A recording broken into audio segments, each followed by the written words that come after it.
सनातन संस्कृति में गुरु को हमेशा से ही ब्रह्मा, विष्णु और महेश के समान पूज्य माना गया है। वेद, उपनिषद और पुराणों का प्रणयन करने वाले वेद व्यास जी को समस्त मानव जाति का गुरु माना जाता है। महर्षि वेद व्यास का जन्म आषाढ़ पूर्णिमा को लगभग 3000 ईसा पूर्व में हुआ था। उनके सम्मान में ही हर वर्ष आषाढ़ शुक्ल पूर्णिमा को गुरु पूर्णिमा का पर्व मनाया जाता है। कहा जाता है कि इसी दिन व्यास जी ने शिष्यों एवं मुनियों को सर्वप्रथम श्री भागवत पुराण का ज्ञान दिया था। अतः ये शुभ दिन व्यास पूर्णिमा के नाम से जाना जाता है। पौराणिक कथाओं के अनुसार हस्तिनापुर में गंगभट्ट नाम का एक मल्लाह रहता था। एक दिन उसे बड़ी भारी मछली नदी से मिली। वो उसे घर ले आया, पर जैसे ही उसने मछली को काटा वो हैरान रह गया। हे भगवान, ये कन्या, इस मछली में ये कैसा चमत्कार है? हमारी कोई संतान नहीं थी। ईश्वर ने इस कन्या के रूप में हमें संतान दे दी। आज से इसे हम सत्यवती कहकर बुलाएंगे। उस दिन से उस कन्या का नाम सत्यवती पड़ गया। पर मछली के पेट से जन्म लेने के कारण सत्यवती के शरीर से मछली की दुर्गंध निकलती रहती थी, जिस कारण वो बहुत दुखी रहती थी। इसी कारण सत्यवती को मत्स्य गंधा नाम से भी जाना जाता है। अरे सत्यवती, तेरे पास से तो मछली जैसी दुर्गंध आती है। सचमुच तेरे पास तो कोई दो पल खड़ा भी नहीं हो सकता। सत्यवती इस अपमान को हमेशा सहती रहती। धीरे धीरे समय बीता। सत्यवती बड़ी हुई। अब वो भी अपने पिता के साथ नदी पर नाव चलाने जाने लगी। एक दिन सत्यवती बेटिया, तू यही नाव के पास बैठ। मैं किसी जरूरी काम से जा रहा हूँ। अगर कोई आए तो तू नदी पार करवा आना। आप चिंता मत करो बाबू, आप जाओ, मैं यहाँ बैठी हूँ।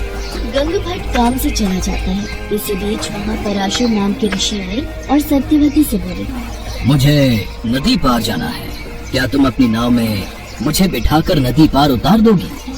जी आइए ऋषिवर।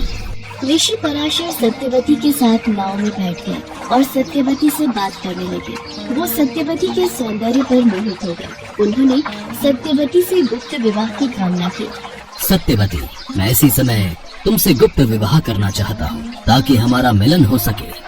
ऋषिवर, आप मुझसे सर्वोच्च हैं। मैं आपके लायक नहीं और मेरे शरीर से मछली की दुर्गंध आती है। इस दोष को देखते हुए भी आप मुझसे विवाह की इच्छा कैसे कर सकते हैं? और मेरे इस गुप्त विवाह के बारे में किसी को ज्ञात हुआ तो मेरा कितना अपमान होगा। और अभी मेरे पिता लौट कर आते ही होंगे। उन्होंने मुझे आपके साथ देख लिया तो ये अनैतिक होगा।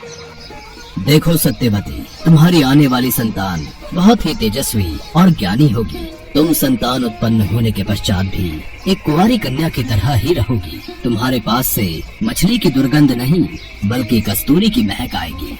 पल भर में ही सत्यवती के पास से कस्तूरी की सुगंध आने लगी। ये देखकर वो बहुत खुश हुई। मेरे पास से तो कस्तूरी की महक आ रही है। आपने मेरे इस दोष को दूर करके मेरा हृदय परिवर्तन कर दिया, मेरा मन जीत लिया। मैं आपसे मिलन के लिए तैयार हूँ।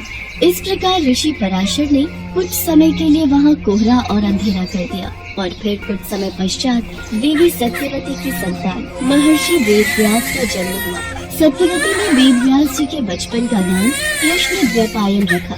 वे बचपन से ही बहुत ज्ञानी थे और जल्दी ही बड़े होकर वो तप के लिए घर से निकल गए। उन्होंने हिमालय की गुफाओं और बद्रीवन में कठोर तप किया। बाद में बद्रीवन में रहते हुए अध्ययन अध्यापन किया, जिससे उनका नाम बादरायण के नाम से संसार में विख्यात हुआ। उन्होंने महाभारत के अलावा वेद शास्त्र एवं पुराणों की रचना की। अपनी रचनाओं के माध्यम से वे पूरे विश्व के गुरु माने जाते हैं। गुरु पूर्णिमा को जन्मे महर्षि वेदव्यास जी के नाम पर ही इस तिथि को व्यास पूर्णिमा भी कहते हैं। महर्षि वेदव्यास ने वेदों को अलग अलग खंडों में बांटकर उनका नाम ऋग्वेद, यजुर्वेद, सामवेद और अथर्ववेद रखा। वेदों का इस प्रकार विभाजन करने के कारण ही वो वेद व्यास के नाम से प्रसिद्ध हुए।